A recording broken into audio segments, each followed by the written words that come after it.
नमस्कार दोस्तों, मैं बहुत बहुत स्वागत करता हूं आप सभी का एक बार फिर आपके अपने ही banking YouTube channel everyday banking में, जहां पे आपको अलग अलग बैंकों के प्रोडक्ट्स, उनके सर्विसेज के साथ साथ और भी बहुत सारे महत्वपूर्ण फाइनेंशियल इंफॉर्मेशन दिए जाते हैं। और दोस्तों, अपने देश की बैंकिंग व्यवस्था किस तरीके से पिछले कुछ सालों से, पिछले कुछ दशकों से जो एक तरीके से चौपट हो गया था, बहुत सारी चीज़ें जिसमें ट्रांसपेरेंसी नहीं था, कह सकते हैं अपने देश का जो वित्तीय ढांचा था वो बुरी तरीके से चरमरा चुका था।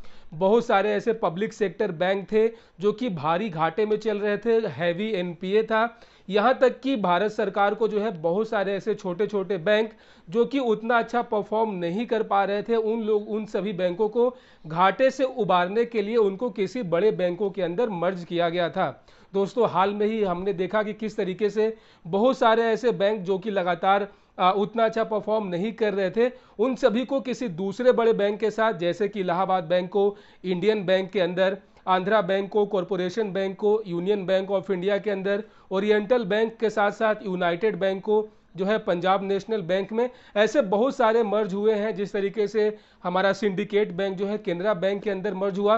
ओवरऑल दोस्तों, यहाँ पे सरकार का जो मेन मकसद था वो यही था कि इन बैंकों में जो चल रहा जो वित्तीय घाटा है उसको किसी तरीके से पटरी पे लाया जाए, उसको किसी तरीके से संतुलित किया जाए। और दोस्तों, पहली बार ऐसा हुआ है, कह सकते हैं कि इस दशक में 2000 ईस्वी के बाद की पहली बार ऐसा हुआ है कि जो सेकेंड क्वार्टर रिजल्ट हर साल जो है 4 बार जो है अलग अलग क्वार्टर वाइज करके बैंकों का परफॉर्मेंस रिजल्ट जो है वो सामने आता है, जिसमें बकायदा पूरा हमारे पास डिटेल होता है कि कौन सा बैंक ने जो है कितना बिजनेस किया, कौन सा बैंक कितने घाटे में गया, कौन कितना नेट प्रॉफिट पे गया। तो हमेशा दोस्तों ये जो ग्राफ होता था वो हमेशा डाउन ही रहता था, बहुत सारे बैंक जो है वो घाटे में ही रहते थे।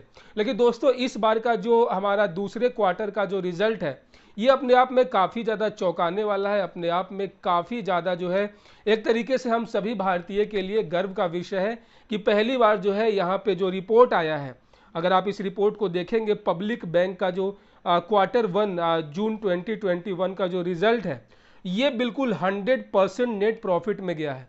इसका मतलब ये कि इस जो क्वार्टर का जो रिजल्ट आया है इसमें कोई भी बैंक घाटे में नहीं गया है।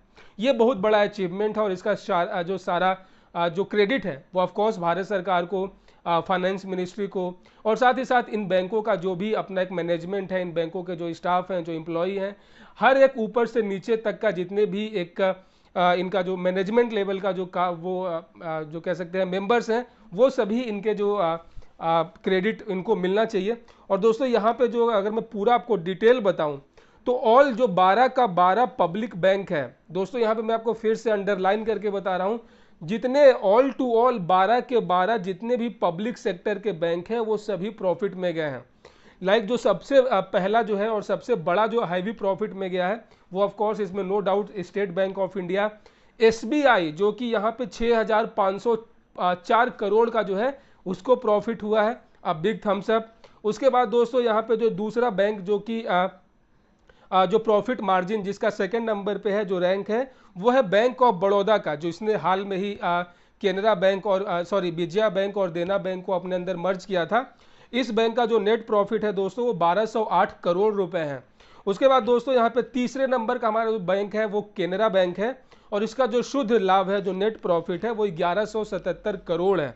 उसके बाद दोस्तों, यहाँ पे चौथा जो है हमारा पंजाब नेशनल बैंक है, जिसका 1023 करोड़ प्रॉफिट है। उसके बाद हमारा यहाँ पे पांचवा जो है दोस्तों, यहाँ पे यूनियन बैंक ऑफ इंडिया, जो कि 1181 करोड़। छठा हमारा इंडियन बैंक है जो 1182 करोड़।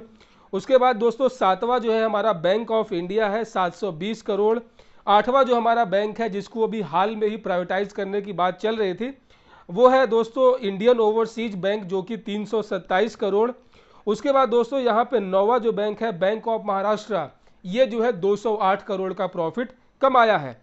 उसके बाद यहाँ पे सेंट्रल बैंक ऑफ इंडिया, हालांकि इसका उतना अच्छा परफॉर्मेंस नहीं है, फिर भी ये लगभग 206 करोड़ का जो है इस क्वार्टर में इसका प्रॉफिट हुआ है। उसके बाद दोस्तों, यहाँ पे 11वां नंबर आता है पंजाब एंड सिंध बैंक, जो कि 174 करोड़।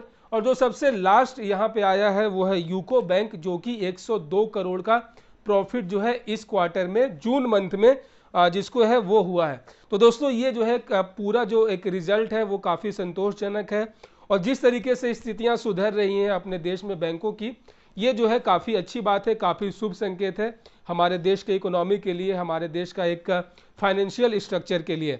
सो दोस्तों ये था एक छोटा सा रिपोर्ट कार्ड, और मुझे बहुत खुशी हो रही है आज ये वीडियो बनाते हुए। आशा करता हूं कि आपको भी इस वीडियो से काफ़ी ज़्यादा खुशी हुई होगी। मिलते हैं किसी और वीडियो में किसी और नई जानकारी के साथ। तब तक अपना बहुत सारा ख्याल रखिए। Keep banking with everyday banking. जय हिंद।